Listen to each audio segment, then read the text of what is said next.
I get it, you're scrolling through endless projector listings, dazzled by those glossy images and 4K UHD claims, and you keep wondering if any of them will actually fill your living room with a cinema-quality picture without turning your space into a tech support nightmare.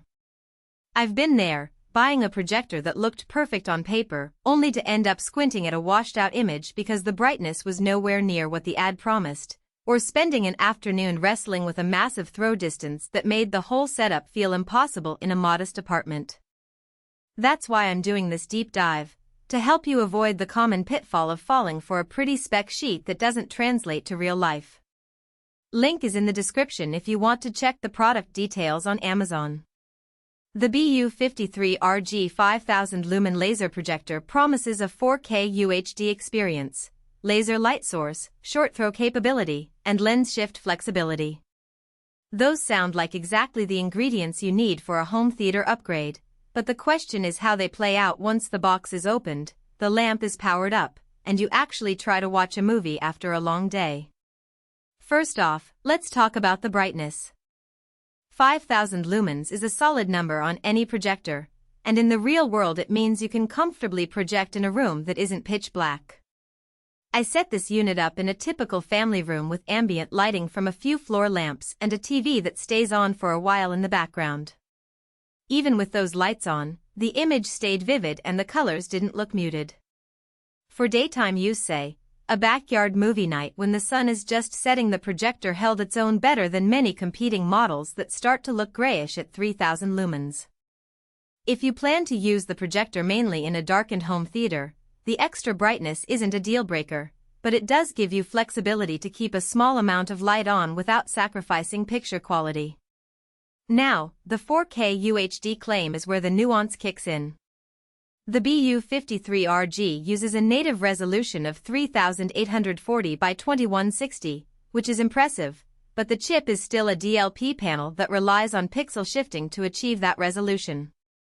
In practice, the picture is crisp, and fine details like text in a spreadsheet or the grain in a nature documentary are discernible, but it isn't as razor-sharp as a true 4K native panel you'd find in high-end home theater models. If you're the kind of viewer who can tell the difference between true 4K and a high-quality 1080p upscaled, you might notice a slight softness when you sit very close, something most people won't even notice because they sit far enough back for the image to blend seamlessly. Installation is where the BU53RG tries to earn extra points. The short-throw lens lets you project a 100-inch diagonal image from just under 4 feet away. That's a lifesaver if you have a small room or don't want to mount a screen on the opposite wall. I placed it on a sturdy coffee table, angled it slightly upward, and still got a perfectly rectangular picture with no keystone distortion. The horizontal and vertical lens shift further reduces the need for exact placement. You can nudge the image up, down, left, or right without moving the projector itself. In a real-world scenario, this means you can keep the projector on a piece of furniture, hide the cables, and still achieve a well-aligned image, something that many budget short-throw units force you to compromise on. The laser light source is another selling point.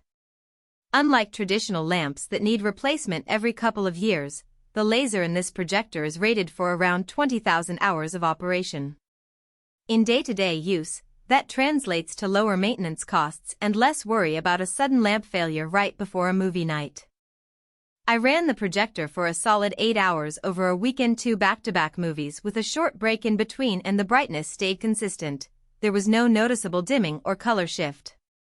For people who want a set-and-forget solution, the laser tech is a genuine advantage. That said, there are some trade-offs that become apparent after you've lived with the unit for a week.